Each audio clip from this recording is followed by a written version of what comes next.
I'll teach you the best time to post on Instagram in this video.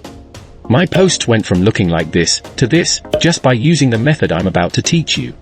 It will save you a lot of time on your journey to Instagram success and make your posts grow when you start implementing it. But let's not waste your time, let's get straight into the video and make your Instagram viral. The first I want you to do is to go to your insights. If you don't have enabled your insights, go to your profile, click settings, then account and click switch to business account. It can take a week before you have enough data to show in the insights tab. But if you already have your insights enabled, go to total followers, then scroll to the bottom to see when your followers are the most active and go to the day you're planning to post.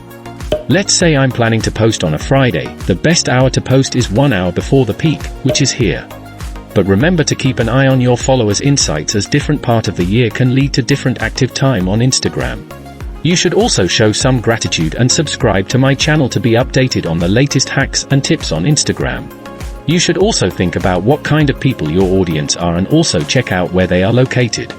To check your followers' top locations, go to your insights and click total followers, then scroll till you find top location.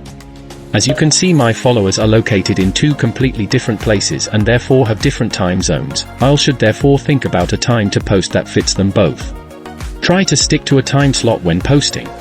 If you realize the best time to post is between 6 to 7 p.m., stick to it. Don't post at random time slots.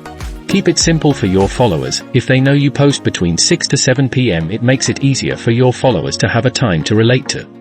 The next thing you should do is to post a reel, but to go viral with that, you must watch this video about hacks to go viral.